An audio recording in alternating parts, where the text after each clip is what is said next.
जी, क्या हाल-चाल कैसे हैं आप सब? होप सो आप सब बढ़िया होंगे। मैं बता दूँ, मैं ही बहुत अच्छा हूँ। तो आज मैं आपके लिए लेके आया हूँ सीएमए फाइनल एफआर दिसंबर 25 का जो एग्ज़ाम आपका हुआ था अभी, उसका जो सजेस्टेड आंसर कैसे होना चाहिए था, क्या-क्या आंसर उनके बनते थे, वो मैं यहाँ पे आपके लिए छोटा-सा एक रिव्यू लेके आ रखा हूँ। ठीक है? ऑल्दो ये मेरी तरफ से एक छोटा-सा रिव्यू है। इंस्टीट्यूट के जो सजेस्टेड होंगे वो हो सकता है बिल्कुल डिफरेंट हो या कुछ आंसर अलग-अलग हो सकता है, उनका तरीका कुछ अलग हो सकता है। तो उसको जब इंस्टीट्यूट पोस्ट रिजल्ट इश्यू करेगा अपना सजेस्टेड तो आप उसको वहाँ पे रिकंसाइल करते हुए चल सकता है। ठीक है? दूसरी बात, मैं यहाँ पर आपके लिए सिर्फ सेक्शन बी का सॉल्यूशन लेके आया हूँ, ठीक है? एमसीक्यू का सॉल्यूशन मैं आपके लिए अलग से लेके आऊँगा, ठीक? तो यहाँ पर सेक्शन बी में क्या-क्या आपके आंसर बनते थे, वो मैं यहाँ पे आपको बताऊँगा।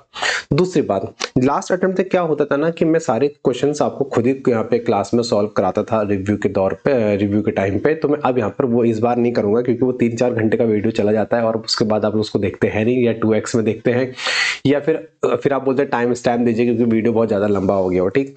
तो मैंने क्या किया ना इस बार मैंने सारे सॉल्यूशन अपने पास कर लिए हैं और मैं आपको बताऊंगा कि कैसे-कैसे सॉल्यूशन आपको स्टेप वाइज करते हुए चलना था, ठीक है? चलिए आइए शुरू करते हैं फटाफट से।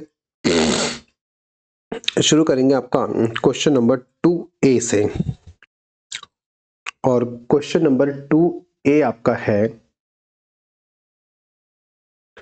क्वेश्चन नंबर 2A आपका है इंडेस 12 का जिसमें आपको डीटीए डीटीएल बनाना हुआ था। तो क्वेश्चन क्या बोल रहा है ध्यान से मेरी बात समझिए। क्वेश्चन आपसे कह रहा है Ketan limited has a block of asset WDV 15 lakh रुपए और 1/4/2023 1/4/2023 को आपको डब्ल्यूडीवी दे रखा है मतलब टैक्स बेस दे रखा है as per income tax 15 lakh रुपए का। The carrying amount of the asset और accounting purpose is also 15 lakh रुपए और अकाउंट्स के अंदर भी इसका जो कैरिंग अमाउंट है 1/4/23 का वो भी 15 लाख रुपए यहाँ पर होते हुए चलेगा।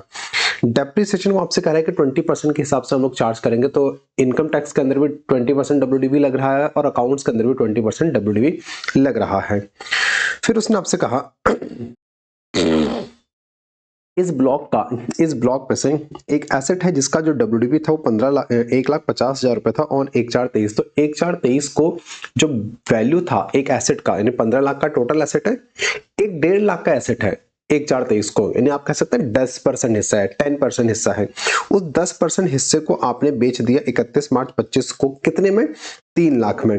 तो एक तो ये तरीका ये है कि आप इस 10% हिस्से का डब्ल्यूडीवी अलग से निकालो जैसे यहाँ पर मैंने आपसे बोला कि 1.5 लाख रुपए का 1/4/23 को था 20% हिस्सा फिर 20% इसका हिस्सा तो यहाँ पर कुछ कैरिंग अमाउंट आएगा और आपने इसको 3 लाख में बेच दिया तो एज पर अकाउंट्स आप गेन और लॉस निकालेंगे बट इनकम टैक्स ऐसा नहीं करता इनकम टैक्स सीधे से ब्लॉक बनाता है वो बोलेगा opening WDV of block plus asset acquisition minus money payable with respect to asset sold damage discarded ठीक है वो 3 लाख सीधे सीधे माइनस करेगा फिर डब्ल्यूडीवी फॉर डेप्रिसिएशन पर्पस निकालेगा उसके ऊपर 20% का डेप्रिसिएशन लगा देगा और आपकी क्लोजिंग डब्ल्यूडीवी यानी टैक्स बेस आ जाएगा as per income tax 31 March 25 को वो ऐसा करेगा। अकाउंट्स में आप क्या करते हैं आपके पास दो तरीके हैं या तो आप पूरे की डब्ल्यूडीवी निकाल लीजिए पूरे का कैरिंग अमाउंट निकाल लीजिए और जितना परसेंट बिक गया उतना हटा दीजिए तो आपके पास रिमेनिंग कैरिंग अमाउंट आ जाएगा या आपके पास दूसरा तरीका क्या बचपन वाला 11th क्लास का कि 1,50,000 का जो है ट्रीटमेंट अलग से करें और बाकी 13,50,000 का ट्रीटमेंट अलग से करें तो भी आपके पास लास्ट में कैरिंग अमाउंट रिमेनिंग एसेट का आ जाएगा ठीक है वो आपके तरीके आप कैसे करते हैं ठीक।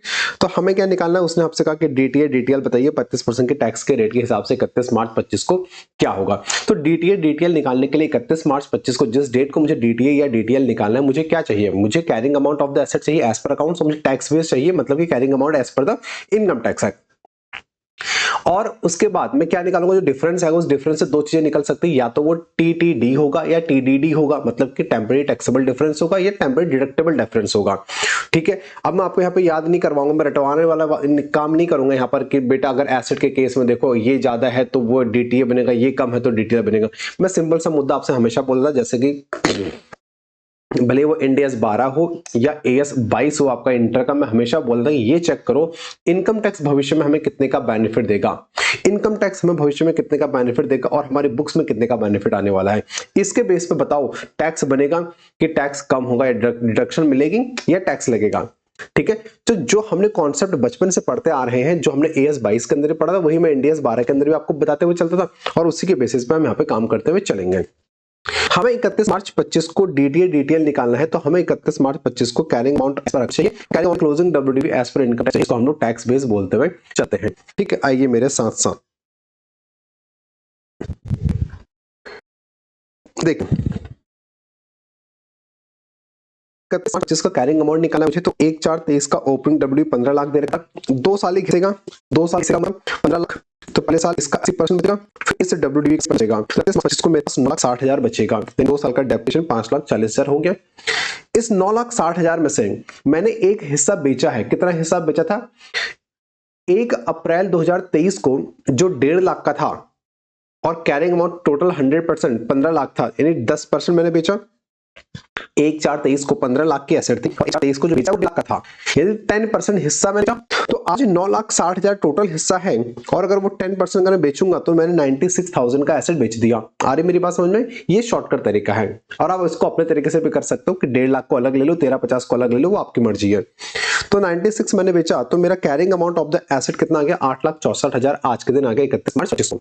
अब मैं एज पर इनकम टैक्स जाऊंगा, वहां तो सेक्शन 32 में, और ब्लॉक में उसने कहा 1/4/23 का ओपनिंग डब्ल्यूडीवी 15 लाख है।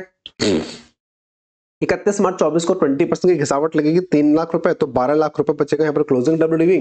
31 मार्च 25 को जाने से पहले, मतलब डेप्रिसिएशन चार्ज करने से पहले आपने एसेट बेचा, और इनका मतलब है with respect to asset damage discarded, यहाँ पे नहीं लिखा है, एग्जाम में तो आपको बस यही करना जो यहाँ पे ठीक है। एसेट सोल्ड कितने का? 3 लाख का, आपने 3 लाख का डब्ल्यूडीवी माइनस किया, WDV of the block for depreciation purpose कितना बचा? 9 लाख बचा। इस पे आप 20% की घिसावट चार्ज करोगे तो 180 का डिप्रेशन लगेगा, और क्लोजिंग डब्ल्यूडीवी आ जाएगा 720। यही 720 क्या बन जाएगा आपके लिए? इनकम टैक्स के साथ टैक्स, यही 720 ये साथ ही टैक्स बेस बन जाएगा, और अमाउंट 8,64,000। अमाउंट अकाउंट्स में 8,64,000 अकाउंट में आपके फायदे भविष्य में 8,64 का आपको मिलने, इनकम टैक्स आपको भविष्य में फायदे 720 का देगा, अकाउंट से फायदे ज्यादा, फायदे का मतलब इनकम टैक्स वाले टैक्स लेंगे आपसे। ठीक है, तो क्या टेम्परेरी टैक्सेबल डिफरेंस बन गया, तो डीटीएल बनेगा, डीटीएल बनेगा टेम्परेरी टैक्सेबल डिफरेंस, तो 144 पे 35% का रेट के हिसाब से आपका 50,400 का यहाँ पर डीटीएल आएगा। 7 नंबर का ऑप्शन था, उम्मीद है आपने सही किया होगा, ऐसा किया होगा, ठीक है, कुछ तो सही किया होगा, स्टेप मार्क्स तब भी मिल जाएगा। इसके बाद आएंगे क्वेश्चन नंबर 2 पे, 2 का बी, क्वेश्चन नंबर 2 का बी, इधर आ जाओ, इधर आ जाओ, इधर आ जाओ, ठीक है। क्वेश्चन नंबर 2 का बी, और 31 मार्च 2024 ये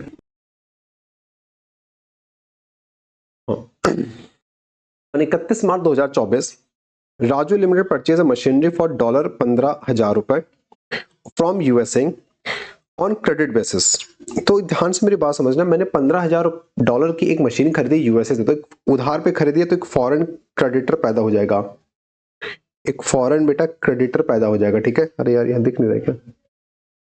एक मिनट रुकना, ठीक है, एक फॉरेन क्रेडिटर यहाँ पर पैदा हो जाएगा। फंक्शनल करेंसी वो कह रहे राजू लिमिटेड की जो रुपीज है, तो हम रुपीज में काम करते हैं। द एक्सचेंज ऑन 30 जनवरी 2024, तो जिस दिन हमने खरीदा उस दिन रेट है 60, तो स्पॉट रेट क्या है? 60 का। The fair value of machine on 31 March 2024, मतलब क्लोजिंग डेट को, फेयर वैल्यू कितनी है मशीन की? $16,500, ठीक है। एक्सचेंज रेट यानी क्लोजिंग रेट क्या है? ₹65 पर dollar. The payment to USA supplier made 31 March 2025, आपने 31 मार्च 2025 को एक साल बाद पेमेंट किया, और जिस दिन सेटलमेंट हुआ, सेटलमेंट के दिन रेट क्या चल रहा था? सेटलमेंट का रेट था $67, $1.67।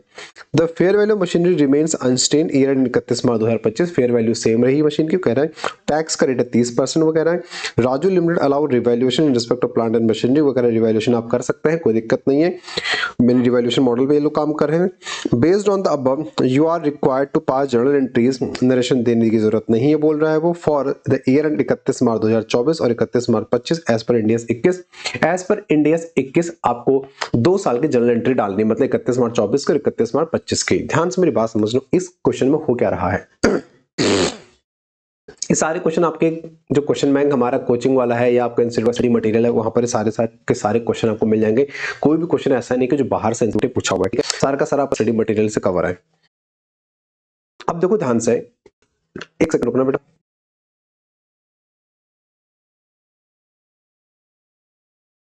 विजय कुमार,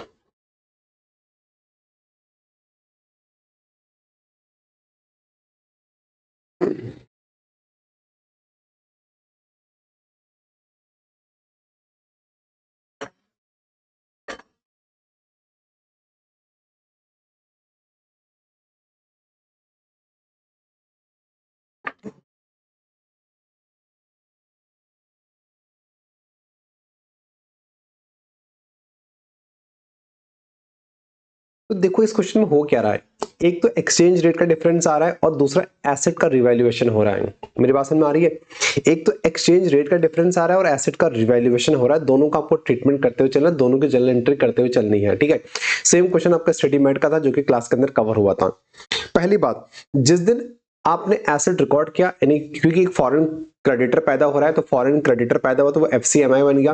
और एफसीएमआई जब भी आपके ट्रांजैक्शन में आता है एज पर इंडिया केस, वो आप क्या बोलते हैं उसको, जब भी आप आज उसकी जो इनिशियल रिकॉग्निशन होती है वो स्पॉट रेट पे होती है, और जब भी आप क्लोजिंग पे जाएंगे तो क्लोजिंग रेट से उसको रीमेजर करेंगे और सेटलमेंट डेट को फिर से रीमेजर होगा, और क्लोजिंग जो लास्ट क्लोजिंग होगा और सेटलमेंट होगा उसका डिफरेंस भी आपका कहां जाएगा, जो भी डिफरेंस आपका होगा एक्सचेंज गेन और लॉस, प्रॉफिट एंड लॉस में ट्रांसफर करोगे। दूसरी बात, एसेट का जो रिवैल्यूएशन हो रहा है, एसेट का जो रिवैल्यूएशन हो रहा है, ये जो ओसीआई में आप रिवैल्यूएशन गेन ट्रांसफर करते हुए चलोगे, और सेम चीज है आपको साथ साथ में एसेट के साथ भी करते हुए, एक तरफ आप एक्सचेंज डिफरेंस निकाल रहे होंगे, एक तरफ एसेट का रिमेजर कर रहे होंगे फेयर वैल्यू पे। तो आइए क्वेश्चन कैसे करना था आपको, एक मिनट रुको ना।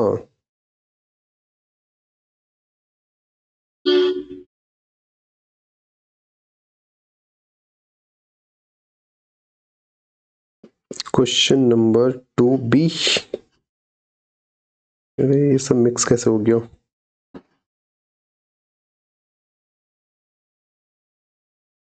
टू बी, आ जाओ। Question number 2B,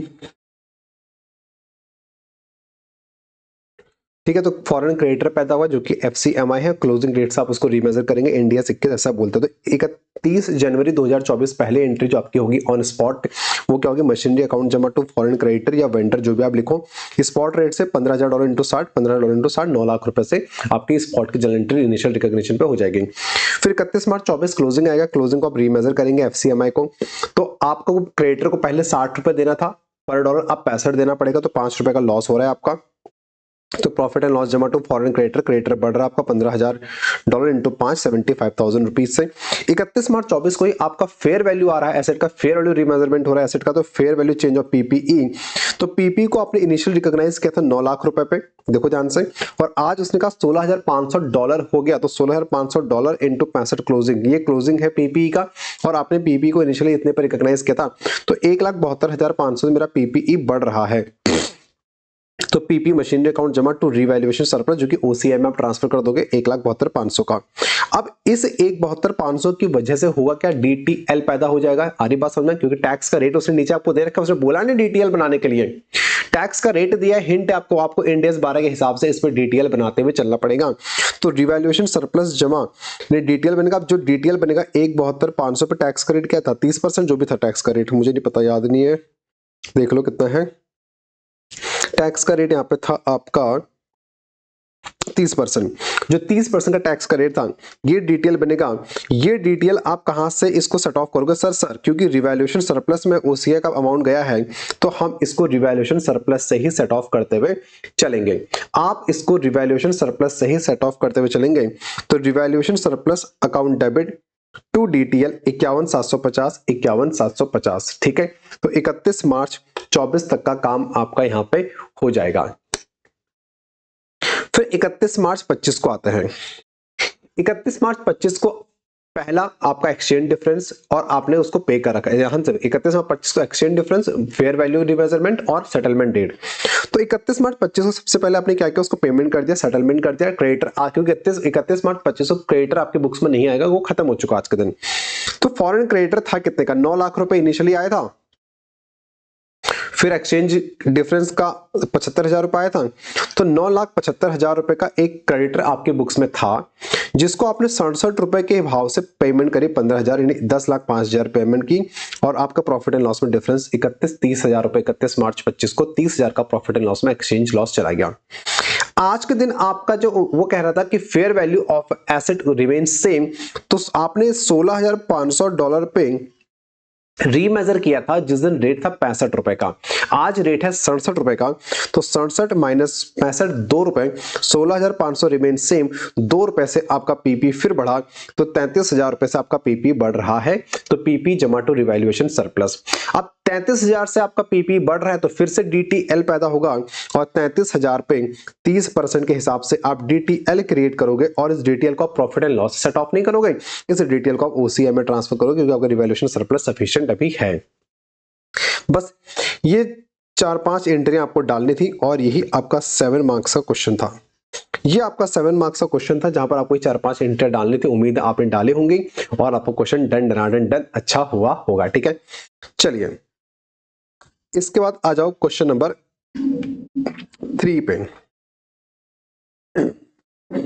question number 3A, question number 3A ये आपका इंडियस 108 का था। ये इंडियस 108 का था ऑपरेटिंग सेगमेंट का और 108 में देखिए उसने आपको ABCDEFGH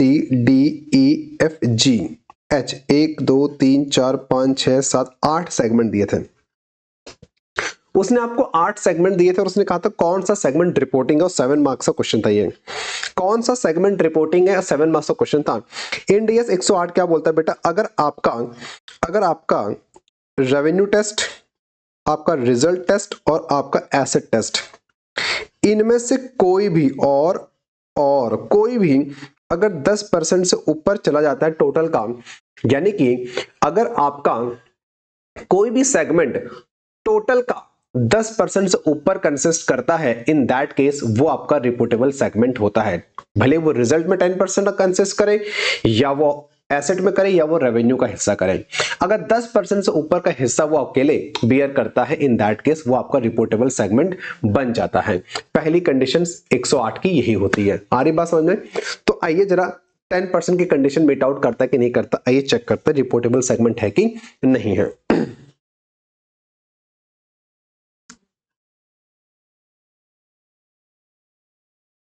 क्वेश्चन 3A इंडियस 108। देखो ये आपके सेगमेंट हो गए, आपका सोल्यूशन कुछ और तरीके से फॉर्मेट हो सकता है। ठीक है, मैं तो भैया एग्जाम के हिसाब से करूं, एग्जाम में मुझे कैसे करना है, 3 घंटे का समय, मुझे पूरा पेपर करके आना है, यही तरीका होना चाहिए, यही होना शॉर्टकट होने चाहिए आपको। वहां पे सजाने मत बैठ जाना। रेवेन्यूज ने आपको दे रखा है एक्सटर्नल और इंटरनल। रेवेन्यूज ने आपको दे रखा है एक्सटर्नल और इंटरनल, तो एक्सटर्नल का टोटल 400 है, इंटरनल का 200 है, टोटल आपके पास 600 है। ठीक, रिजल्ट में आपको प्रॉफिट उसने दे रखा है, जिस सेगमेंट में प्रॉफिट है 40 रुपए का, लॉस आपको दे रखा है 3 सेगमेंट का, यह है 100। और रिजल्ट में आपको पता है प्रॉफिट और लॉस में विच एवर इज हायर होता है उसका 10% हम लोग के टेस्ट करेंगे। मतलब कि यहां पर ये 100 हायर है तो हम यहाँ पे जब टेस्ट करेंगे तो हम 100 का 10% टेस्ट करेंगे। आ रही बात समझ में? Yes sir. इसके बाद एसेट में उसने आपको दे रखा है टोटल 100 है, कोई दिक्कत नहीं है। अब क्राइटेरिया क्या होता है रिपोर्टेबल सेगमेंट का, वो कहता है 10% और मोर होना चाहिए। तो आइए एसेट रेवेन्यू कितनी, रेवेन्यू 600 है, तो 600 का 10% 60। रिजल्ट कितना है, प्रॉफिट और loss whichever is higher, higher मतलब 100 का 10% 10 और एसेट में 100 का 10 में 10। तो जिस भी सेगमेंट में ये 60, 10 और 10 कोई भी एक कंडीशन मेट आउट होगी वो रिपोर्टेबल बन जाएगा। यानी कि एनीवन शुड बी फुलफिल्ड, मतलब कि किसी भी सेगमेंट का अगर एसेट, किसी भी सेगमेंट का एसेट अगर 10 से ऊपर जा रहा है या रिजल्ट प्रॉफिट 10 के ऊपर जा रहा है या उसका रेवेन्यू 60 के ऊपर जा रहा है तो वो रिपोर्टेबल सेगमेंट है। तो यहां पे देखिए ये 60, 10 और 10 की कंडीशन कौन मीट आउट कर रहा है, 60, 10 और 10 ये मीट आउट कर रहा है, 2 कंडीशन रिपोर्टेबल हो जाएगा। 60, 10 और 10 ये meet out reportable, 60, 10, 10 reportable, 60, 10, 10, 11 reportable, 60, 10, 10 ना, 60, 10, 10 ना, 60, 10, 10 ना ना। तो आपके पास 4 रिपोर्टेबल सेगमेंट आ गए ए बी सी डी। तो रिपोर्टेबल सेगमेंट हो गए आपके ए बी सी डी।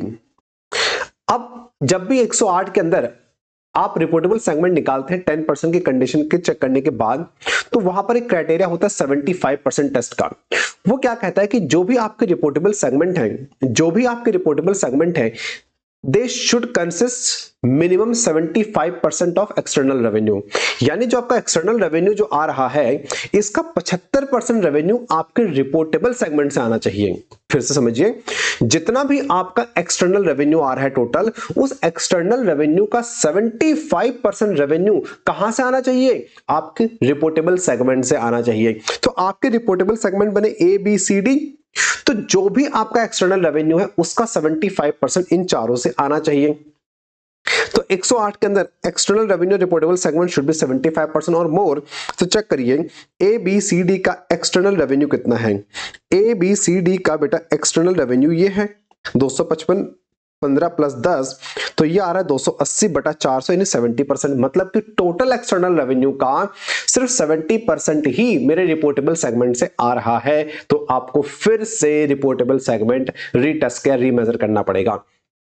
यानी इन चारों में मुझे एक ऐसा सेगमेंट डालना पड़ेगा, एक ऐसे सेगमेंट को रिपोर्टेबल बनाना पड़ेगा जिसकी एक्सटर्नल रेवेन्यू को ऐड अगर मैं करूं तो मेरा external revenue of reportable segment 75% से ऊपर चला जाए। तो इसलिए अब यहां पर आप किसी को भी ऐड कर सकते हो। ठीक है, आपको 75% और मोर चाहिए। 75% मोर 400 का 75% निकालो कितना होता है। 400 का 75% निकालिए जरा कितना होता है। मेरा कैलकुलेटर कहां है। 400 का 75% ये आता है बेटा 300। तो कम से कम 300 मुझे चाहिए। तो 300 मेरे पास है कितना 280। 280 मेरे पास में है, मुझे 300 चाहिए। मुझे 300 चाहिए तो बताओ 300 के लिए मैं क्या करूं। आप 300 के लिए क्या करोगे, किसी को भी ऐड कर दो। तो मैंने यहां पर F को ऐड कर दिया। आप एग्जाम में ऑल्टरनेटिव किसी को भी ऐड कर सकते हो। मुझे 20 चाहिए। 20 किसका किसका, F का 50 है, G का 20 है, H का 35 है। ठीक है, इन तीनों में से आप किसी को भी ऐड कर लो क्योंकि आपको कम से कम 20 और चाहिए। इन तीनों में से किसी को भी ऐड कर लो, आपकी मर्जी। एग्जाम आपने किसी को भी कर रखा है इन तीनों में से, बिल्कुल आंसर सही है, कोई दिक्कत नहीं। मैंने यहाँ पर F को ऐड कर दिया क्योंकि F का ज्यादा अभी तक, कोई दिक्कत नहीं है।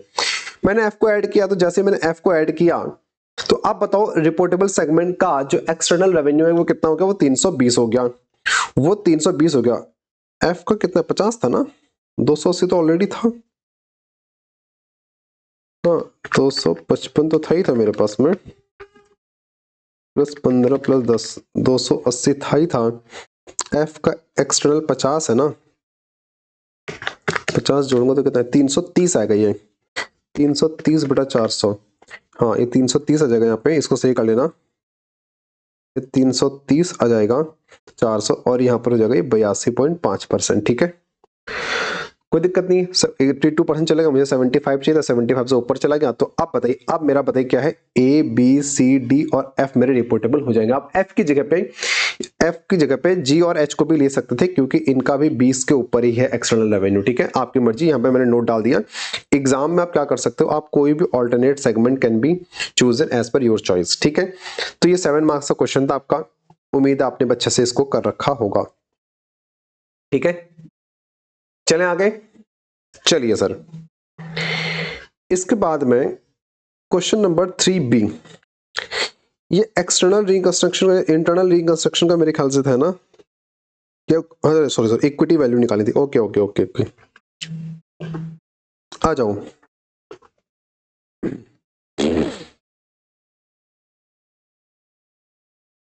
Question number 3B, the following balance sheet of ABC on 31 March 2025। आपको नॉन करेंट एसेट दे रखे हैं, प्रॉपर्टी प्लांट एंड मशीनरी कितनी है, फाइनेंशियल इन्वेस्टमेंट इतना है, स्टॉक एंड ट्रेड आपको इतना दे रखा है, फाइनेंशियल एसेट ट्रेड रिसीवेबल आपको इतना दे रखा है, कैश एंड कैश इक्विवेलेंट आपको इतना दे रखा है। फिर उसने कहा इक्विटी हमारे पास में इक्विटी कैपिटल इतनी थी और अदर इक्विटी हमारे पास माइनस में है। लाइबिलिटीज के अंदर उसने आपको बोरिंग दे रखा है 18% का लोन। फिर अदर फाइनेंशियल एसेट आपको दे रखे हैं 1,68,000 रुपए के 9% क्यूमुलेटिव प्रेफरेंस शेयर वाले। ठीक है, 16.80 के। फिर उसने आपसे कहा फाइनेंशियल लायबिलिटी और ट्रेड पेबल्स। ठीक, फिर वो आपसे कहता है नोट्स अकाउंट में इक्विटी शेयर कैपिटल का ऑथराइज देने किसी काम में इशूड ऑथराइज ये दे रखे आपको इशूड में। उसने आपसे कहा ये है मेरे पास issued subscribe but not fully paid. तो 10 रुपए वाली फुल्ली पेड 4.20 की है, नॉट फुल्ली पेड जिसमें 6 पेड है वो इतनी है। ठीक है, कोई दिक्कत नहीं है। अदर इक्विटी के अंदर उसने कहा रिटेन अर्निंग है, डेफिसिट है आपके रिटेन अर्निंग का और प्रॉफिट एंड लॉस का 36 रुपए 40 पैसा। फिर उसने आपसे कहा था other piece of information are as under current cost of property plant and equipment is 104.16 lakh and that of the stock 28 lakh. दोनों के आपको करंट कॉस्ट दे रखी है, अच्छी बात है। इन्वेस्टमेंट कुड फेच ओनली 2.80 तो इन्वेस्टमेंट की फेयर वैल्यू इतनी दे रखी है। इन्वेस्टमेंट ऊपर कुछ और होगा मेरे ख्याल से। ये देखो इन्वेस्टमेंट ऊपर आपको दे रखा है। ठीक है, तो फेयर वैल्यू नीचे आपको सबकी दे रखी है। 50% ट्रेड रिसीवेबल जो डाउटफुल है तो 50% डाउटफुल है तो माइनस करो, हटाओ उनको। प्रेफरेंस डिविडेंड अरियर है 5 साल का, तो 5 साल का आपको प्रेफरेंस डिविडेंड देना था, तो दीजिए, फटाफट से काम खत्म करिए। Based on the above data you are required to compute the value of equity share of ABC on net asset basis, NAV basis पे आपको यहाँ पे क्या करना है, इक्विटी वैल्यू निकालनी। बहुत ही आसान सा क्वेश्चन है। सेम आप ना अपने क्या नाम है सिक्योरिटी वैल्यूएशन के अंदर में ना उसमें पढ़ते हैं, क्या नाम है एसएफएम के अंदर, तो जो एसएफएम के अंदर पढ़ते हैं वही यहाँ पर अप्लाई करना है, बात खत्म। आइए, तो एनएवी मेथड से आपको शेयर वैल्यूएशन करना था। अरे यार इतना लेट क्यों चल रहा है?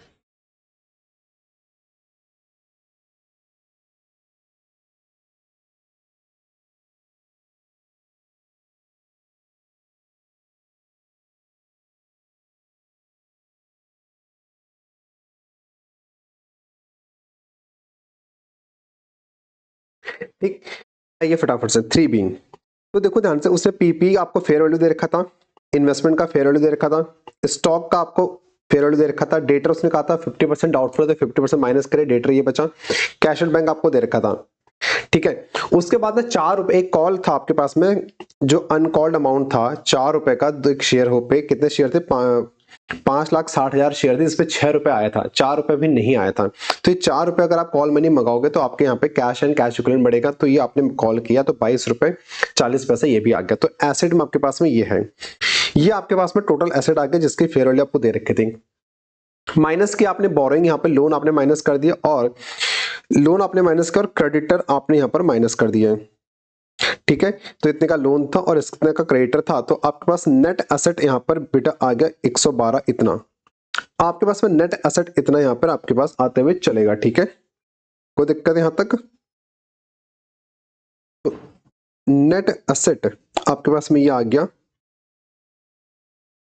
ठीक, अब इसके बाद क्या हुआ, 112.56 में से नेट एसेट इतना था, जिसमें से आपके पास प्रीफरेंस शेयर होल्डर कितने थे, प्रीफरेंस शेयर होल्डर आप माइनस करोगे और उनका डिविडेंड आप माइनस करोगे।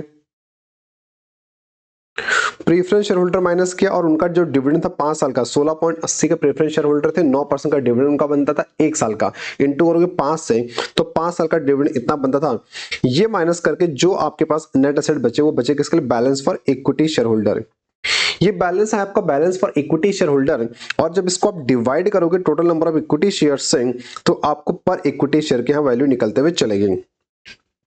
तो 9 रुपए आया, और मैंने आपसे पहले भी कहा था क्लास के अंदर, ये जो कॉल होती है ये नोशनल कॉल हम बोलते हैं, कि अगर आज इनसे पैसा मंगा लिया जाए तो आज मेरे पास कितना पैसा, क्यों ये हम नोशनल कॉल क्यों करते हैं, ताकि फेयर वैल्यू ठीक ठीक बट सके, ताकि फेयर वैल्यू ठीक ठीक बट सके, मतलब कि जो वैल्यू ऑफ इक्विटी शेयर आएगा वो uncalled amount off fully paid में बराबर सही सही बट सके, इसलिए हम नोशनल कॉल करते हुए चलते थे।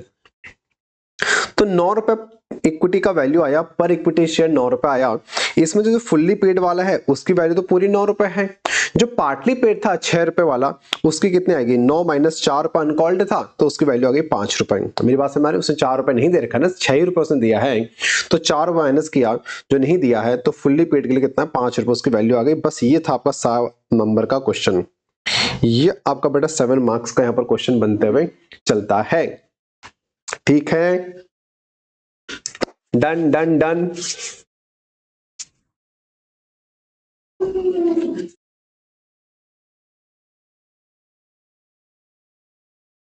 इसके बाद आ जाइए क्वेश्चन नंबर 4 में, और क्वेश्चन नंबर 4A ये आपका इंडियस 119 का है, सॉरी 109 का है, फाइनेंशियल इंस्ट्रूमेंट का, और बहुत ही आसान था ये क्वेश्चन, बहुत आसान था मैं कह सकता हूं। ये जो 7 नंबर क्वेश्चन, ऑल्दो इंस्टीट्यूट ने 7 नंबर में इसको पूछा भी है तो ठीक है, 7 नंबर के लिए ठीक ठाक बनता है।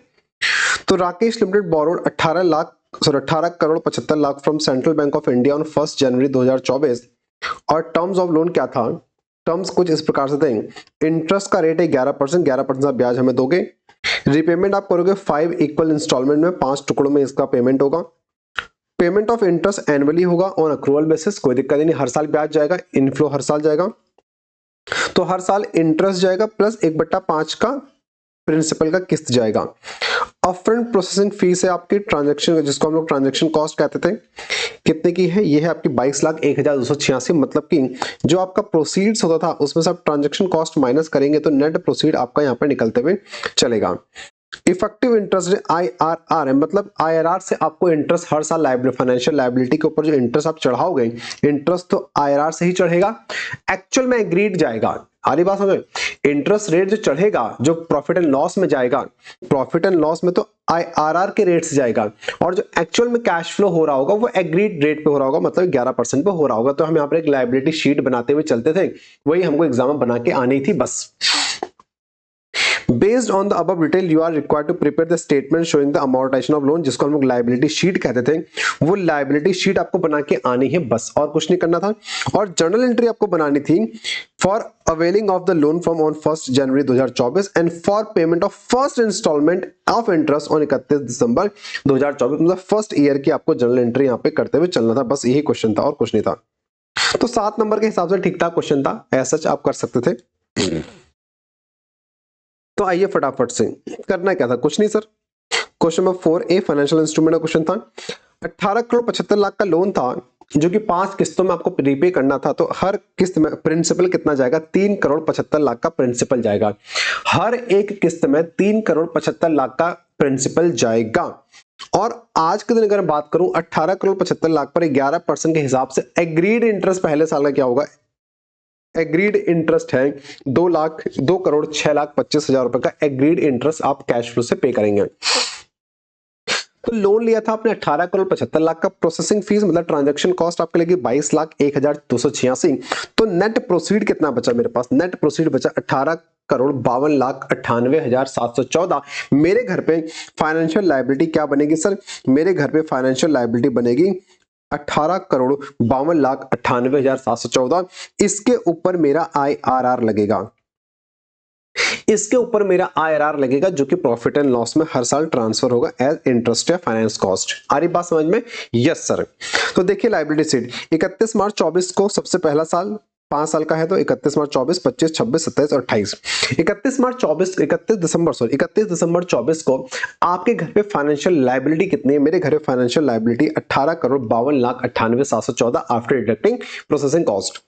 इस पर मैं IRR से इंटरेस्ट चढ़ाऊंगा, इस पर मैं IRR से इंटरेस्ट चढ़ाऊंगा, कितना आएगा? 2 करोड़ 13,09,352 का। मैं IRR से इंटरेस्ट चढ़ाऊंगा, लेकिन पेमेंट क्या होगा? पेमेंट तो एग्रीड होगा ना, पेमेंट तो लोन पे जो एग्रीड था वो होगा। और लोन कितने का था? 18 करोड़ 75 लाख का, 11% एग्रीड रेट था। तो पेमेंट सर ये होगा प्लस 3 करोड़ 75 लाख का हर साल का प्रिंसिपल। तो 375 375 375 375, ये तो हर साल जाएगा, ये तो हर साल जाएगा। इसके साथ में मेरा जो एग्रीड इंटरेस्ट था वो जाएगा। तो टोटल इतना गया, इतना कैश आउटफ्लो होगा, इतना कैश आउटफ्लो होगा मेरे घर से। तो ध्यान से मेरी बात समझ लो, ओपनिंग का फाइनेंशियल लायबिलिटी इतना था, उस पर आपने ब्याज चढ़ाया IRR से, प्लस माइनस किया आपने कैश आउटफ्लो, तो क्लोजिंग लोन कितने का बचेगा? क्लोजिंग लोन देखो, ओपनिंग कितना था, प्लस आपने इंटरेस्ट इतना चढ़ाया, माइनस किया आपने payment, is equal to closing आपके पास में ये बचा बेटा। आ रही बात समझ में? Yes sir.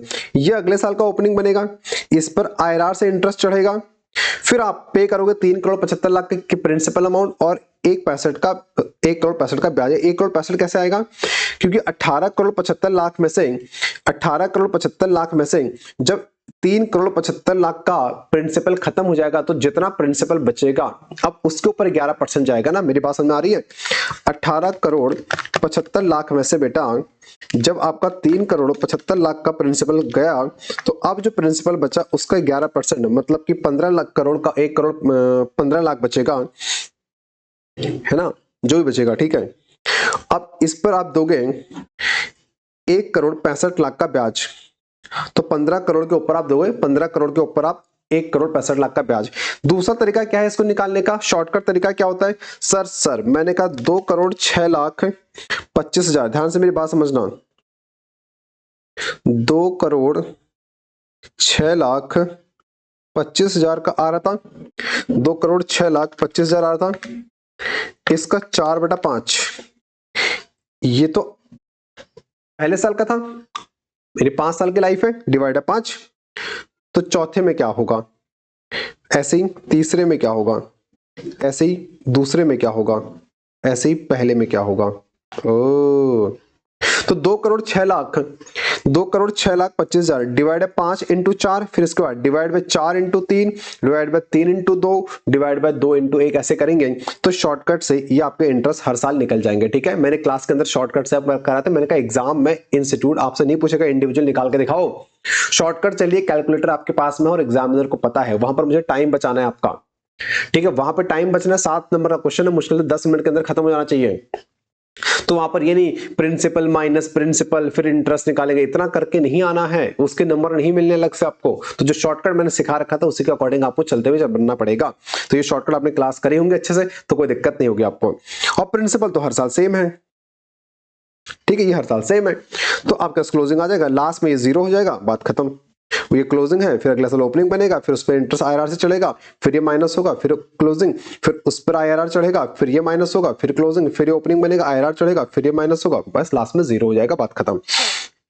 तो एक तो ये लायबिलिटी शीट आपको बनानी थी जो 4 नंबर होगा मेरे, क्योंकि 2 पार्ट में क्वेश्चन है, तो 3.5 नंबर का ये भी होगा, 3.5 नंबर की जनरल एंट्री होंगी आपकी। जिस दिन आपने लोन लिया इनिशियल डेट पे, इनिशियल रिकॉग्निशन कैसे हो गया, अमोर्टाइजेशन कॉस्ट या फेयर वैल्यू मेजरमेंट, एफवीटीपीएल या अमोर्टाइजेशन कॉस्ट। तो इनिशियल रिकॉग्निशन बैंक अकाउंट जमा टू लोन, बैंक अकाउंट में कितना 18,52,98,714 और 20 का डिफरेंस ट्रांजैक्शन कॉस्ट जमा, और लोन कितने का है 18,75,00,000। मेरे घर पे लोन की लायबिलिटी ये है, फाइनेंशियल लायबिलिटी जो आप रिकॉर्ड करते हैं वो ये होता है जिसको आईआरआर चढ़ता है, आईआरआर एक्चुअल फाइनेंशियल लायबिलिटी के ऊपर चढ़ता है इंडिया 109 के अंदर। इंटरेस्ट कॉस्ट जाएगा आईआरआर वाला 2,13,00,000, क्योंकि प्रॉफिट एंड लॉस में इंटरेस्ट वही जाएगा जो आईआरआर वाला होगा। ठीक है, 2,09,03,9,352 टू लोन, आपने रिपेमेंट बैंक से कितने का किया, इंटरेस्ट का इतना पेमेंट किया, तो ये इतने से आपकी लोन की लायबिलिटी बढ़ जाएगी। लोन का रिपेमेंट कर दीजिए, लो 3,75,00,000 पहले साल में, टू बैंक 3,75,00,000, तो पहले साल की एंट्री उसने हमसे मांगी थी, पहले साल की एंट्री हमने उसको दे दी, बात खत्म। ठीक है, आइए इसके बाद क्वेश्चन नंबर 4B है, और क्वेश्चन नंबर 4B है जो है आपका इंटरनल रिकंस्ट्रक्शन का। आ जाओ फटाफट से क्वेश्चन देखते हैं।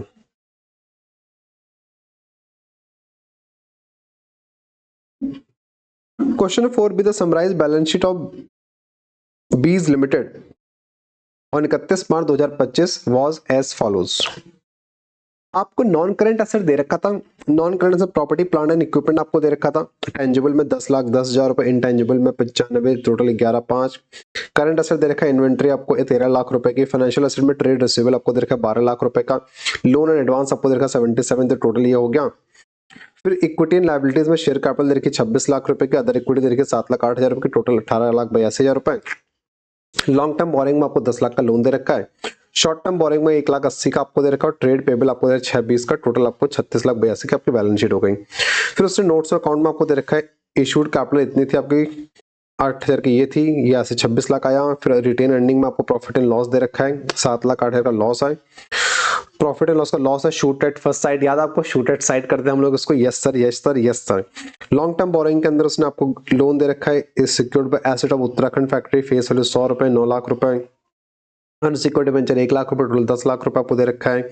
लोन फ्रॉम डायरेक्टर आपको दे रखा है, बैंक ओवरड्राफ्ट आपको दे रखा है, टेंजिबल में आपको ये दे रखा है, इनटेंजिबल में गुडविल, इनटेंजिबल में तो हमने क्या पढ़ा था, शूट एट साइड कर देंगे, बात खत्म। ठीक है, due to heavy losses and over valuation of asset the following scheme of internal reconstruction was framed. क्या क्या बोल रहे हैं वो लोग, प्रीफरेंस शेयर होल्डर को would sacrifice 20% of their claim, यानी प्रीफरेंस शेयर होल्डर जो कह रहा है वो कह रहा है मैं 20% कम दे देना लेकिन हमें निपटारा करो, तो उनको 20% कम पे छुटकारा दे दो। They would be allotted new 9% preference share for the remaining amount, जो बाकी बचा उसके लिए उनको नए प्रेफरेंस शेयर दे देंगे सेम रेट से या 9% के रेट से। अ क्लास ऑफ डिबेंचर्स, रेट क्या था अभी, एग्जिस्टिंग रेट क्या था इनका, एग्जिस्टिंग प्रेफरेंस शेयर का 8 था, ठीक है, जो नया है वो 9% के रेट से, ठीक है।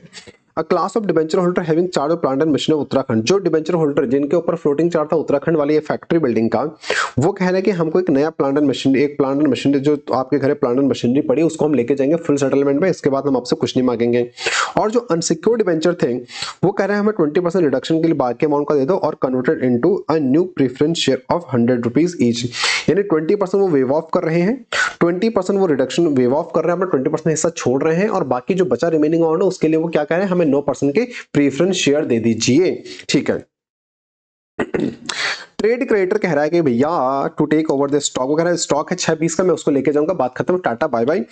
Paid up value of equity है वो 6 रुपए तक रिड्यूस कर दिया हमने, 10 रुपए का फेस अप वैल्यू था ना मेरे ख्याल से, 10 रुपए का फेस वैल्यू था, अब ये 6 रुपए का फेस वैल्यू हो जाएगा। Amount of 60,000 was receivable against loan advance, loan advance के अगेंस्ट में 60,000 का अमाउंट आपको मिला। Trade receivable and remaining stock will value 91, जो बाकी स्टॉक बचा है, जो बाकी डेटा बचे हैं वो सिर्फ 90% ही रियलाइजेबल है।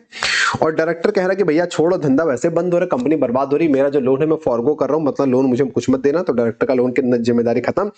और वो कह रहा है patent copyright goodwill has no value, नहीं भी लिखता, हमको पता है पेटेंट गुडविल वगैरह वगैरह, और प्रॉफिट एंड लॉस का डेबिट बैलेंस, मिसलेनियस एक्सपेंडिचर, क्या पढ़ा था हमने सर, शूट एट साइड, जहां मिले वहीं पर उड़ा दो इनको, इनको तो लगे हाथ उड़ा देंगे। पास जर्नल एंट्री फॉर नरेशन, क्या आप बताओ, ये क्वेश्चन मुझे कराने की जरूरत है, इंटरमीडिएट का क्वेश्चन है बेटा, ये क्या बताओ तुम, मतलब क्या कराऊं मैं तुम लोगों को इसमें, आओ फटाफट, आओ फटाफट इधर आओ जल्दी से। मतलब इंटरनल रिकंस्ट्रक्शन ऐसा लगता है सीएमए फाइनल के अंदर वरदान है, 7 नंबर फ्री के हैं और हर बार पूछता है इंस्टीट्यूट।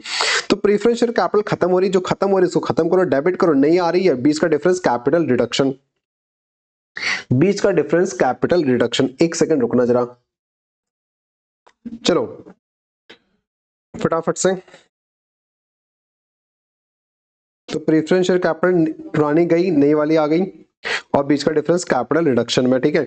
डिबेंचर 8% खत्म हो गई, जो कि क्या क्या लेके पीपी लेके 850 का, बाकी डिफरेंस इनको कैपिटल रिडक्शन।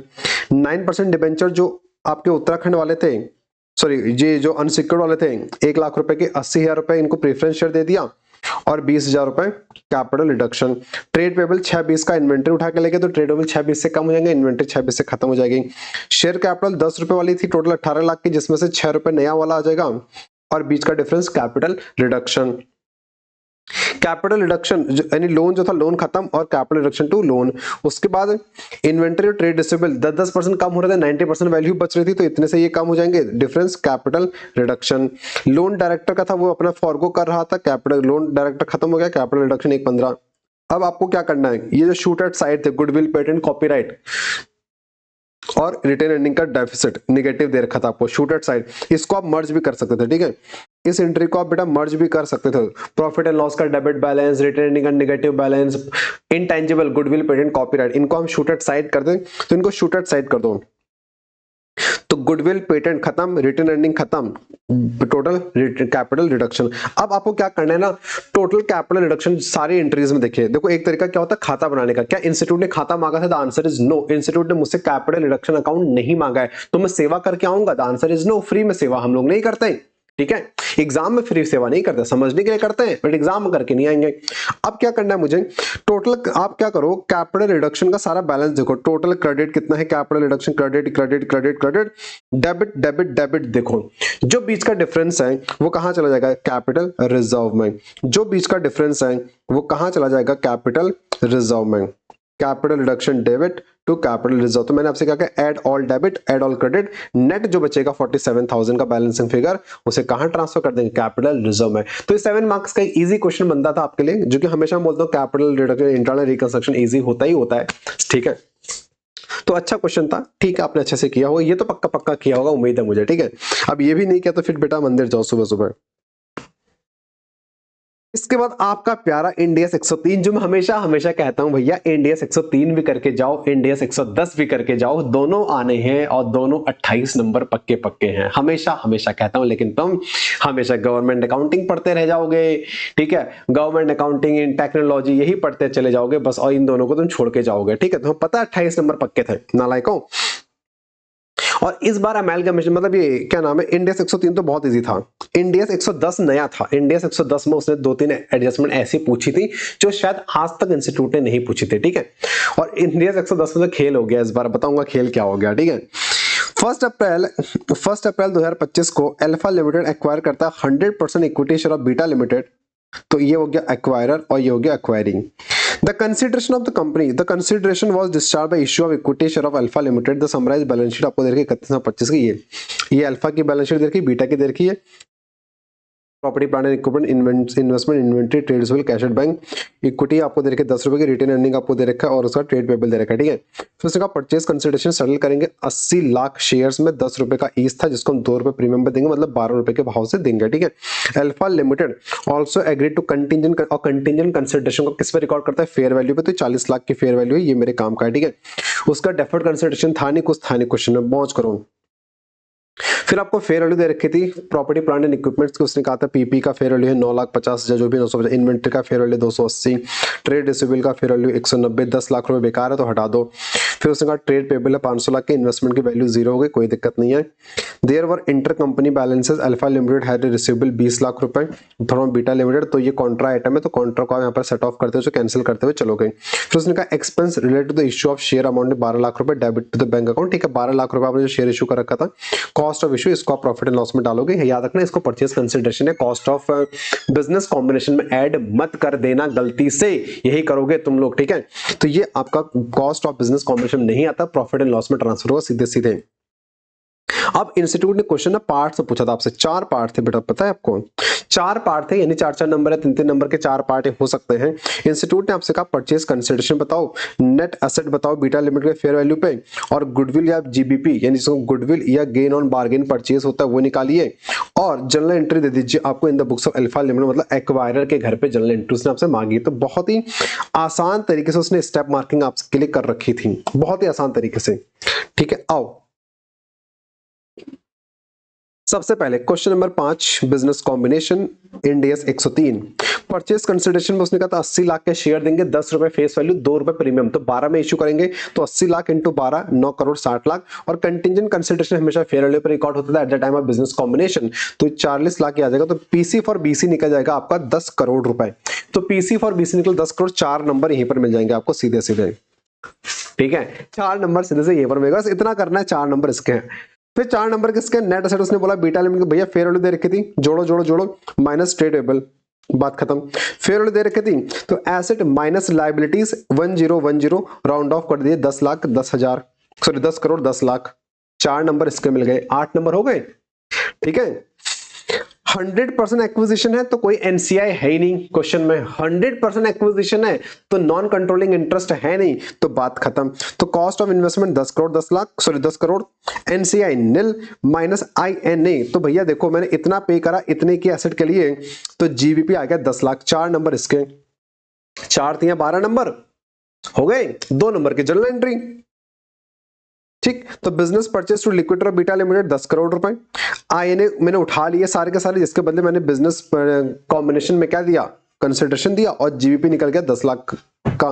फिर लिक्विडेटर बीटा लिमिटेड को मैंने पे कर दिया 10 करोड़, कैसे पे किया, 80 लाख के मैंने शेयर दिए, बाकी मेरा प्रीमियम चला गया, और 1 करोड़ साल का प्रीमियम चला गया, और 40 लाख का कंसिडरेशन चला गया, कंसिडरेशन।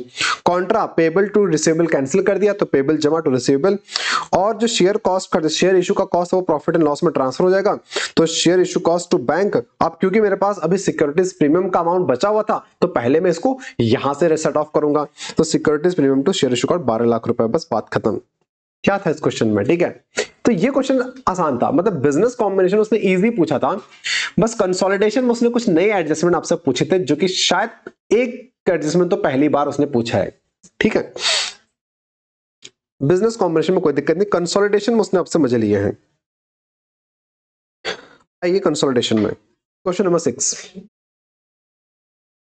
कंसोलिडेशन को क्या बोलते हैं, the balance sheet of H limited and S limited on 31 March 2025 were as follows. Non current asset आपको पीपीई दे रखा 29,612,000, investment in shares of S limited, investment debenture of S limited, तो ये cost of investment आपको दे रखी है 11,600। Inventory आपको दोनों के दे रखी है, ट्रेड रिसीवेबल दोनों को दे रखी है, कैश एंड कैश इक्विवेलेंट दोनों का दे रखा है। इक्विटी शेयर कैपिटल में आपको दोनों की दे रखी है, रिटेन अर्निंग आपको दोनों का दे रखा है, और डिबेंचर आपको दे रखा है किसका, एस लिमिटेड का, और ट्रेड पेबल आपको दोनों का दे रखा है।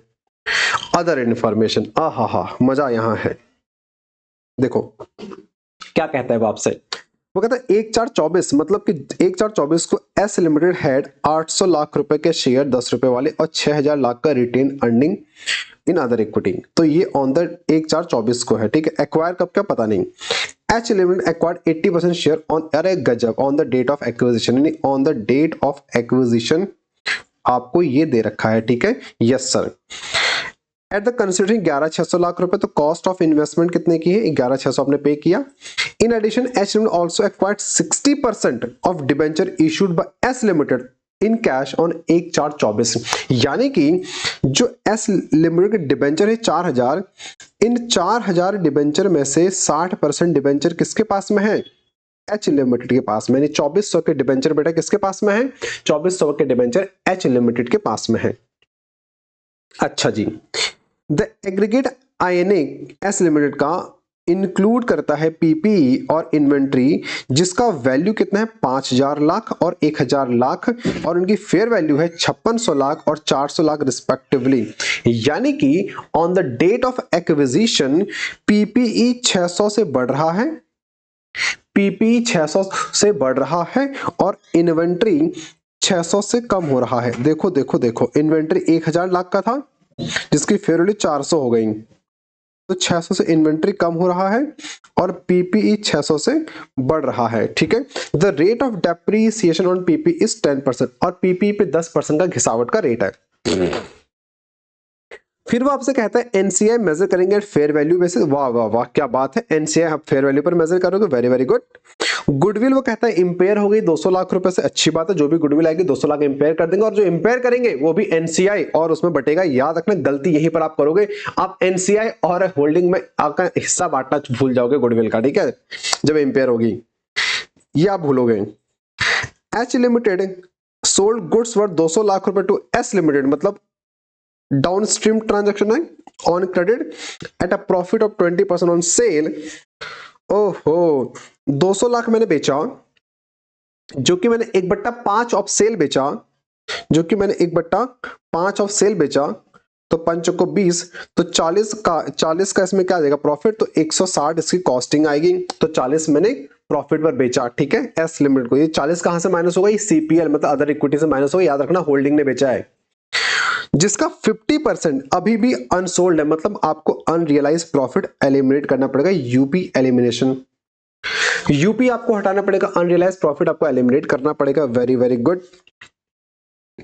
1/4/24 को एच लिमिटेड सोल्ड करता है property plant and equipment 400 lakh की। ये एडजस्टमेंट नया था, ये एडजस्टमेंट नया था, ठीक है। ऑल द हमारे नोट्स के अंदर सारा कवर था, नोट्स के अंदर मैंने आपको पूरा लिखा रखा है, सब कुछ कवर है, बट इंस्टीट्यूट ने एग्जाम में इसको मेरे ख्याल से शायद ही बहुत साल पहले कभी टेस्ट किया होगा, इन बीचों में पिछले 5-6 सालों में इसको टेस्ट नहीं किया था। On 1/4/24, H Limited sold an item of PPE worth ₹400 lakh रुपए to S Limited at a profit of 25% on cost, 1/4 of cost, 1/5 of sale. तो 400 बेचा, 1/5 इसका करोगे तो कितना आएगा, 80। तो 80 लाख का प्रॉफिट था भाई साहब। 80 लाख के प्रॉफिट पे एच ने एस को, होल्डिंग ने सब्सिडियरी को प्रॉपर्टी प्लांट एंड मशीनरी बेचा होगा। एक बात बताओ मेरे ख्याल ध्यान से एक बात बताओ, जब होल्डिंग ने 80 लाख का प्रॉफिट ऐड करके सब्सिडियरी को प्लांट मशीनरी बेचा, तो सब्सिडियरी ने तो टोटल, सब्सिडियरी की कॉस्ट क्या है, ध्यान से मेरी बात समझो, मैं इसको आपको फोटो बना के समझाऊं यहां पे कहीं पे। ये देखो भाई साहब, 320 का चीज था, मैंने 80 का प्रॉफिट जोड़ा एच लिमिटेड ने, और मैंने इसको से 400 मांगा और मैंने इसको 400 में बेचा, तो एस लिमिटेड अपने घर पे प्रॉपर्टी प्लांट एंड इक्विपमेंट कितने का दिखाएगा सर, 400 का दिखाएगा। ये अपने घर पे कितने का दिखाएगा, ये तो 400 का दिखाएगा ना भाई, उसकी जेब से 400 गया है। लेकिन बाद में तो ये दोनों एक ही हो गई, जो तेरा है वो मेरा है। यदि बाद में जब कंसोलिडेशन करेंगे तो फिर कंसोलिडेशन के समय ये एच क्या बोलेगा, अरे रे इस 400 में तो 80 प्रॉफिट था, वो तो मैंने कमाया ही नहीं था, वो तो इंटरनली बस डाला प्रॉफिट, वो एक्चुअली मेरी जेब में 80 नहीं आया, तो इसको हटाते हैं। अब इसको हटाने की बारे तो बाद में आएगी, पहले आप ध्यान से मेरी बात समझो। जब 80 का प्रॉफिट भी रिकॉग्नाइज हो गया एस के घर पे, तो इसने जब डेप्रिसिएशन लगाया होगा प्रॉफिट एंड लॉस में, तो क्या इसने डेप्रिसिएशन बेटा 320 के ऊपर लगा रखा होगा कि पूरे 400 पर लगा रखा होगा, सर पूरे 400 पे लगा रखा होगा, वो 320 पे क्यों लगाएगा, उसकी कॉस्ट 400 तो वो 400 पे लगाएगा।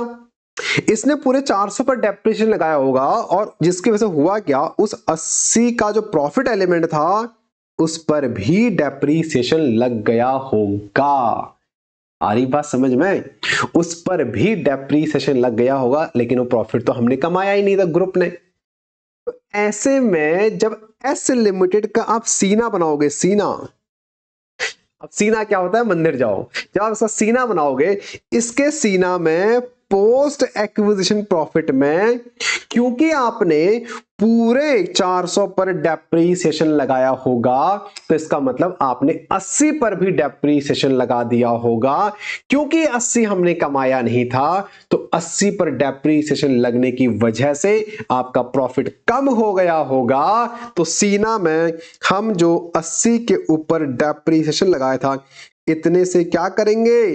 पोस्ट प्रॉफिट को बढ़ा देंगे। इतने से हम पोस्ट प्रॉफिट को बढ़ा देंगे। मेरी बात समझ में आ रही है? Yes sir. इतने से जब हम पोस्ट प्रॉफिट में डेप्रीसिएशन को यानी प्रॉफिट को बढ़ाएंगे, तो उतने से जब हम कंसोलिडेशन करेंगे, कंसोलिडेशन में उतने से मेरा पीपीई का अमाउंट भी क्या हो जाएगा? बढ़ जाएगा। आ रही बात समझ में? ये एक नया एडजस्टमेंट था इस क्वेश्चन में, ठीक, एसिड के ऊपर। तो इस एसिड का देखो ट्रीटमेंट कहां कहां होगा, ध्यान से मेरी बात समझिए, कहां कहां जाएगा। एक तो सीना में, एक ध्यान, क्योंकि सारा खेल किसका है, सारी दिक्कत किसकी है? सारी दिक्कत बेटा इसकी है, इस 80 की है। यहां पर 80 ज्यादा रिकॉग्नाइज हुआ, 80 पर ज्यादा डेप्रेशन लगा। 80 का खेल, इस 80 का ट्रीटमेंट क्या होगा? ध्यान से मेरी बात समझ लो। इस 80 का क्या होगा? पहले तो ये 80 पे घिसावट लगा रखा होगा सब्सिडियरी ने, सीना में प्रॉफिट कम हुआ होगा, बढ़ा दो, तो सीना का पोस्ट प्रॉफिट बढ़ेगा कितने से? 80 इंटू जो भी डेप्रीसिएशन का रेट होगा। डेप्रीसिएशन का रेट है 10%, तो 80 का 10%, तो 8 से पोस्ट प्रॉफिट बढ़ेगा किसका? सीना में सब्सिडियरी का।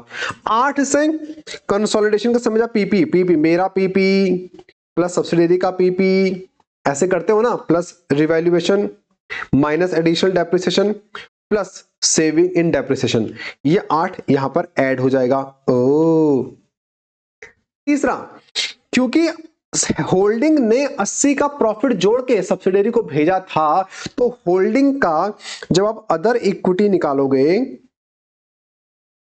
इस अदर इक्विटी में आप 80 माइनस करोगे, क्योंकि आपने 80 से अपने प्रॉफिट को बढ़ा रखा है। आ रही बात समझ में? तो ये एक नया एडजस्टमेंट था आपके लिए इस क्वेश्चन में, ठीक है। और मजे की बात पता है, अच्छा बताता हूं उसके बाद। Interest on debenture payable quarterly, जो आप इंटरेस्ट ऑन डिबेंचर आप देंगे, 4000 के डिबेंचर आपके पास में थे, उस पर क्वार्टरली इंटरेस्ट पे करोगे। लास्ट क्वार्टर का इंटरेस्ट स्टिल आउटस्टैंडिंग, जो आखिरी क्वार्टर है आपका 31 मार्च 24 से 31 मार्च 25, जब भी हमको बनाना है 31 मार्च 25, उस दिन का इंटरेस्ट अभी भी ड्यू है। अब ध्यान से मेरी बात समझना, आपके पास 4000 के डिबेंचर थे, 4000 में से 60% तो इन्हीं के पास में है, होल्डिंग के पास। तो ये इंटरेस्ट आप कॉस्ट दिखाओगे, लेकिन होल्डिंग को तो देना है, तो ये इंटरेस्ट आपको हटाना पड़ेगा, पहली बात। और होल्डिंग अपने घर पे सपना देख रहा होगा इंटरेस्ट का, तो उसके सीपीएल में इंटरेस्ट जा रहा होगा, तो उसको उसने अपनी इनकम में जोड़ रखा होगा, वो वहां से हटाएगा। तो इसका आपको डबल ट्रीटमेंट इसका भी करना पड़ेगा।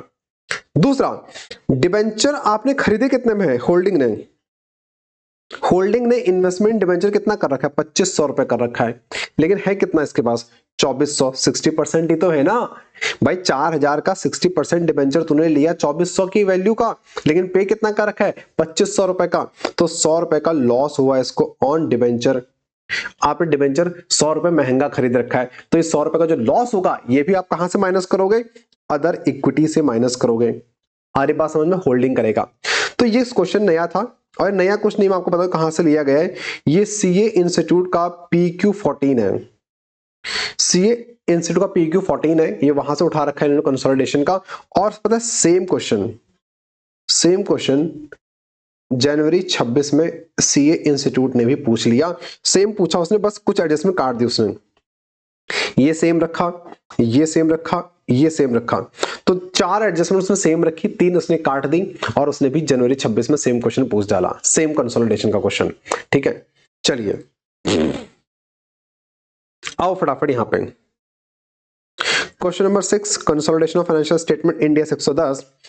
एच लिमिटेड ने एक्वायर किया एस लिमिटेड को 80% शेयर खरीदे उसने, तो 80 इंटू 10 के हिसाब से खरीदा उसने। Retain earning on the date of acquisition ये था, 11,600 का उसने पेमेंट करा और पीपी उसने 400 की बेची थी जिसकी कॉस्ट 320 थी, तो ज्यादा पर बेचा।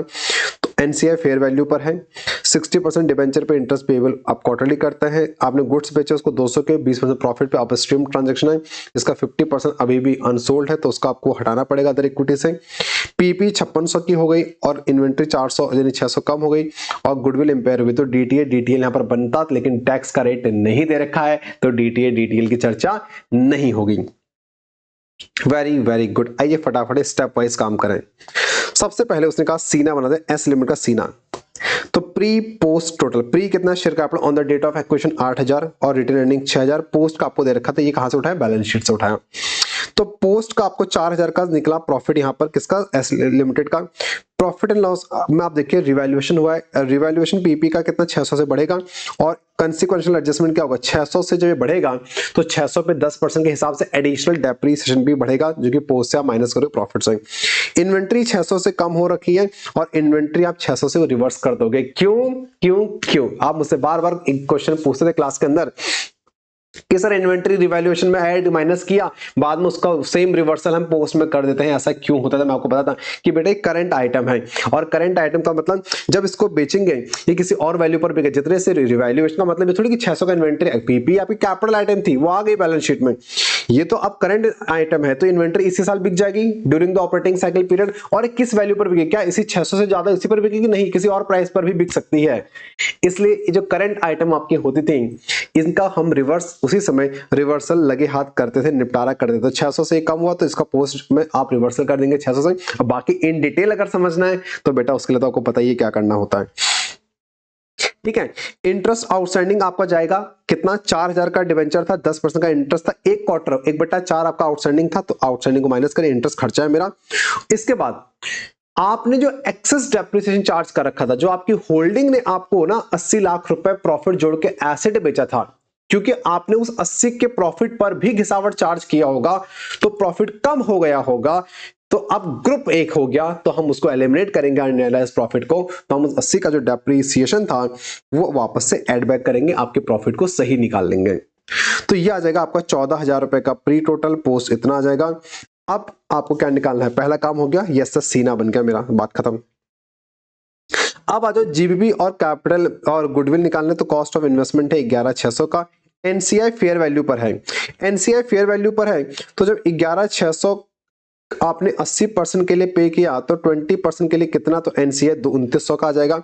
आईएनए 14,000 आपने निकाल लिया था यहां पर, तो गुडविल ऑन एक्विजिशन आ जाएगा आपका 500 का, गुडविल ऑन एक्विजिशन आ जाएगा 500 का, माइनस करेंगे इंपेयरमेंट ऑफ गुडविल 200 का और आपकी गुडविल फाइनल जो बैलेंस शीट में जाएगी वो जाएगी 300 रुपए की, ठीक है। अब जो 200 का इंपेयरमेंट हुआ याद रखिएगा, इसका 80% आप अदर इक्विटी से माइनस करना मत भूलिएगा और इसका 20% एनसीआई से माइनस करना मत भूलिएगा, गलती कर सकते हो यहां पे। NCI on the date of acquisition, NCI आपकी निकली थी 2900 रुपए की, प्लस पोस्ट एक्विजिशन का प्रॉफिट आप जोड़ोगे यहां पर, ये पोस्ट का प्रॉफिट आपने जोड़ दिया और 40 का गुडविल आप माइनस करोगे इंपेयरमेंट का, तो 3750 का आपका एनसीआई यहां पर होते हुए चलेगा। अदर इक्विटी रिटेन अर्निंग आपको एस लिमिटेड का बैलेंस शीट में दे रखा है 32,640 का, पोस्ट एक्विजिशन का प्रॉफिट आप 80% जोड़ोगे जो कि ऊपर से आएगा आपका, ठीक है, यहां से आएगा इसका 80%, ठीक है। एक्रूड इंटरेस्ट ऑन डिबेंचर, भाई साहब मेरे पास 2400 के डिबेंचर थे, 10% का इंटरेस्ट था, 1/4 एक क्वार्टर का मुझको मिलना है तो मैं अपना प्रॉफिट जोड़ते हुए चलूंगा। गुडविल इंपेयरमेंट हुई 160 माइनस करूंगा, स्टॉक जो मैंने 200 रुपए का स्टॉक प्रॉफिट पर बेचा था ऊपर, उसका 50% अभी बेचा है तो 200 का 20% प्रॉफिट, 50% अभी बचा है तो 20 हटाऊंगा। पीपी का यूपी भैया 80 रुपए ज्यादा बेचा था, उस 80 को यहां से हटाऊंगा। और loss on debenture acquisition, debenture मैंने 2500 रुपए में खरीदे लेकिन कितने 2400 खरीदे, तो 100 रुपए का लॉस यहां से ये भी माइनस करूंगा, तो मेरा अदर इक्विटी का बैलेंस ही आ जाएगा जो कि बैलेंस शीट के अंदर जाएगा। फिर मैं अपने यहां पर बैलेंस शीट बना दूंगा, बात खत्म, सिंपल। नॉन करंट एसेट देखो ध्यान से, इतने के होल्डिंग के, इतने के सब्सिडियरी के, इतने का एडिशनल आया था रिवैल्यूएशन, माइनस इतने का एडिशनल डेप्रिसिएशन, माइनस इतने का जो मैंने हटाया 80 यूपी हटाया ना 80, जो एक्सेस था और प्लस 8 का डेप्रिसिएशन जो रिवर्स किया, तो ये मेरा एसेट का वैल्यू आ गया। गुडविल 500 की थी, 200 एम्पायर, 300 बचा। इन्वेंट्री 5200 का था, ठीक है, 8000 का उसका था और 20 का यूपी हटा, इतना आ गया। ट्रेड रिसीवेबल इतना मेरा, इतना उसका। कैश का इतना मेरा, इतना तेरा। अक्रूड इंटरेस्ट 60 का था, 60 रिवर्स कर देंगे। सर क्यों क्यों क्यों? भाई साहब भाई साहब भाई साहब, अक्रूड इंटरेस्ट जो तेरा है वो मेरा है। देखो ध्यान से, 60 का इधर अक्रूड जा रहा था, 60 का तो आपको उसी को देना था, तो सिर्फ 40 का जो आउटसाइडर को देना है वही आपकी लायबिलिटी बचेगी। ध्यान से समझो, मुझे अक्रूड इंटरेस्ट मिलना है 60 रुपए का, किसको? होल्डिंग को। कहां से मिलना है? मेरे सब्सिडरी से मिलना है, तो इंट्रा आइटम हो गई 60 कॉन्ट्रा 0, ठीक है। कैपिटल 20,000, अदर इक्विटी अभी निकाला था ऊपर आपने नोट में से, एनसीआई वो नोट ऊपर दे रखा है आपको। बोरोइंग 4000 की थी, 4000 का डिवेंचर है, 2400 के डिवेंचर तो मेरी होल्डिंग के पास ही है, तो कॉन्ट्रा आइटम हटा दो, 1600 का डिवेंचर आउटसाइडर के पास बचेगा लायबिलिटी। ट्रेड पेबल 13 मेरा, जोड़ दो। आउटस्टैंडिंग इंटरेस्ट डिवेंचर पे 4000 का था, 60 तो मुझे होल्डिंग को देना है, हटाओ, कॉन्ट्रा आइटम है, 40 बचेगा। बैलेंस शीट आपकी डन डन डन टैली कर जाएगी, ठीक है। तो उम्मीद है क्वेश्चन आपने किया होगा, कुछ तो स्टेप सही कर रखे होंगे, अच्छे से कर रखे होंगे, ठीक है। ऑल्दो मैं ये पीडीएफ आपको भेज दूंगा, ये आपके टेलीग्राम से डाउनलोड कर सकते हो, टेलीग्राम पे देख लीजिएगा इस पीडीएफ में और अपने आंसर आप मैच करा लीजिएगा, आप क्या करके आए थे, ठीक है। टेलीग्राम पे आपको पूरा मिल जाएगा। आ जाओ, इसके बाद क्वेश्चन नंबर 7 ईवीए का था मेरे ख्याल से। तो अलकनंदा लिमिटेड एक लिस्टेड कंपनी थी, ईवीए निकालना था आपको 31 मार्च 25 को। शॉर्ट में करेंगे फटाफट से। ईवीए क्या होता था आपको, चलो मुझे बताओ, ईवीए आप कैसे निकालते हैं? NOPAT minus capital employed into WACC, यही करते थे। यस सर, तो आपको नोपैट चाहिए, WACC चाहिए और कैपिटल एम्प्लॉयड चाहिए, ठीक है। आपको नेट सेल दे रखा था, आपको ऑपरेटिंग एक्सपेंस दे रखे थे, डेप्रिसिएशन इंटरेस्ट को हटाने के बाद आपको इंटरेस्ट दे रखा था इतना, आपको R&D का खर्चा देखा था, आपको लोन पे इंटरेस्ट देखा था और आपको टैक्स का रेट दे रखा था। प्रॉफिट आफ्टर टैक्स आपको दे रखा था 910। बैलेंस शीट के आइटम आपको दे रखे थे, equity, capital, other equity, total equity, loan और फिर current liabilities, fix asset, working capital, total asset आपको इतना दे रखा था और आपको ईवीए निकालना था। अदर इन्फॉर्मेशन में उसने कहा कॉस्ट ऑफ कैपिटल, आपको RF का रेट देखा, तो RF यानी यहां से आप क्या बोलते हैं, RF capital asset, RF plus RM minus RF into beta, ठीक है। तो यहां से आप क्या निकालोगे, यहां से आप इक्विटी की वैल्यू निकालोगे, ठीक है। तो कैपिटल एसेट प्राइसिंग थ्योरी से निकालोगे। Yes sir yes sir yes sir. उसके बाद उसने कहा R&D का जो 200 लाख का खर्चा है उसमें कैपिटल इन्वेस्टमेंट है इतना, विद एस्टिमेट इकोनॉमिक लाइक 4 साल, ठीक है। क्लोजिंग बैलेंस ऑफ R&D उसने कहा था should be including the invested capital, ठीक है, कर देंगे। फिर उसने इकोनॉमिक डेप्रिसिएशन आपको दे रखा था, यानी ट्रू वैल्यू, यानी अकाउंटिंग डेप्रिसिएशन आपने दे रखा था। याद रखिए ईवी के अंदर आप अकाउंटिंग डेप्रिसिएशन नहीं लेते हैं, ईवी के अंदर आप कैपिटल आइटम का खर्चा भी नहीं लेते हैं, ईवी के अंदर आप वही लेते हो, आप इकोनॉमिक डेप्रिसिएशन लेते हो और आप वही लेंगे जो कैपिटल इन्वेस्टमेंट का अमाउंट यहाँ पे R&D का लगा होगा। तो ये एक एडजस्टमेंट थी जो को आपको रेक्टिफिकेशन करना था, वो हम कर लेंगे। तो इकोनॉमिक डेप्रिसिएशन उसने आपको देखा 300 रुपए और अकाउंटिंग डेप्रिसिएशन 400, उससे मतलब है नहीं, अकाउंटिंग आपने माइनस करोगे उसको वापस एड बैक करेंगे और इकोनॉमिक को माइनस करेंगे। सिंपल क्वेश्चन था, कुछ नहीं था। तो कैलकुलेट ईवीए निकालना है आपको अलकनंदा का। आ जाओ अलकनंदा का ईवीए निकालते हैं फटाफट से।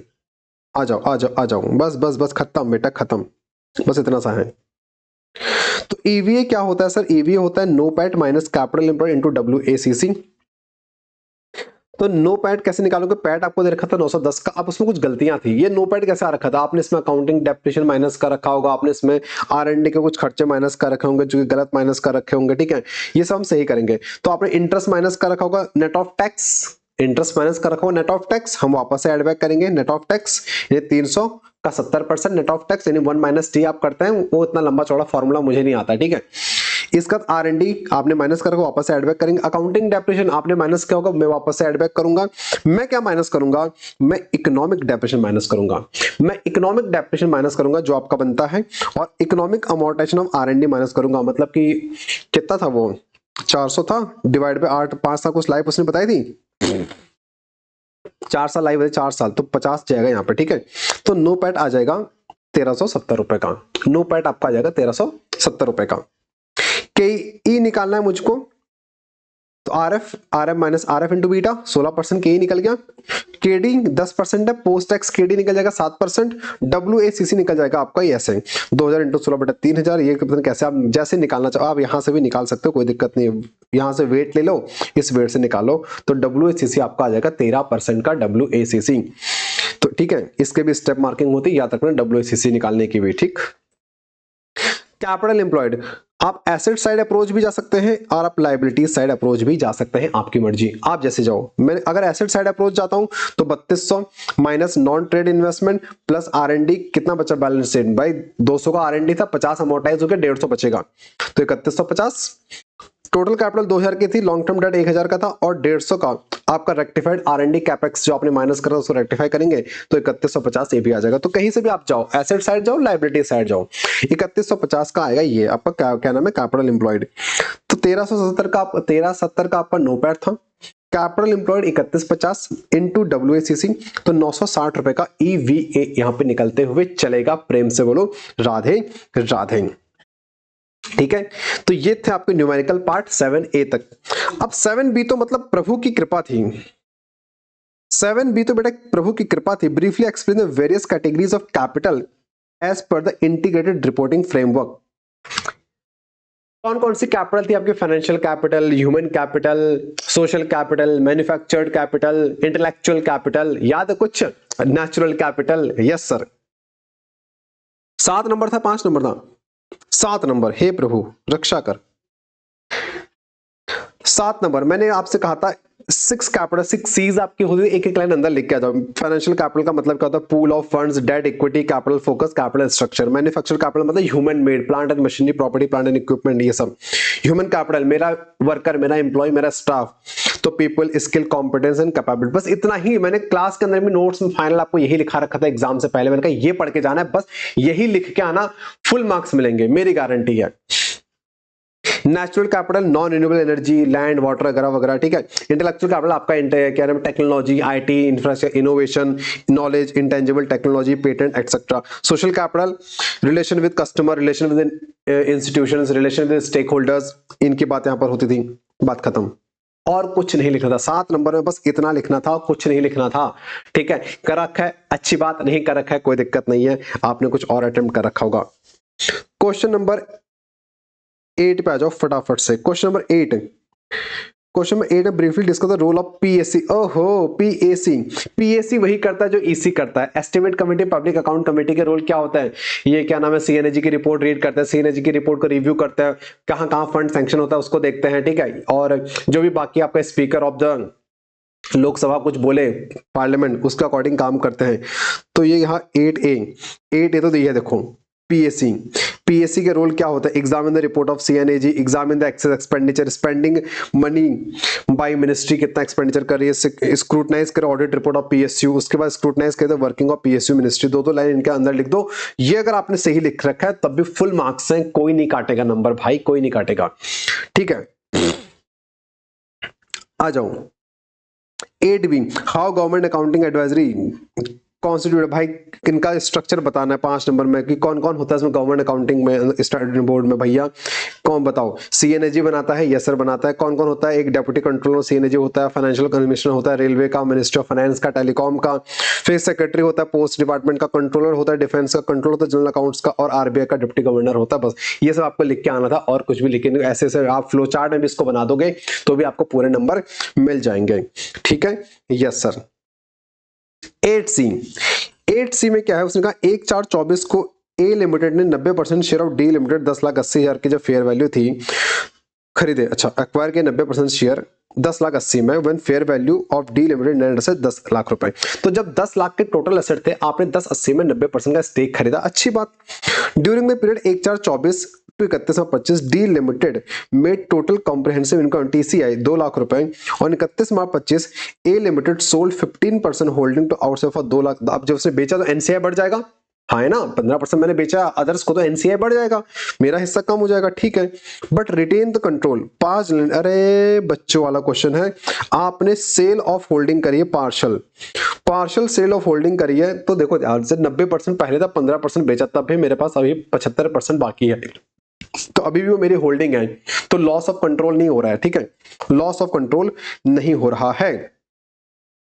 तो बहुत सारे तरीके हैं इसका, देखो सेल ऑफ स्टेक आपने कर रखा है, 10,80,000 बेटा 90% के लिए आपने पे किया, तो फुल वैल्यू कितनी रही होगी? फुल वैल्यू रही होगी 12%, 12 लाख की।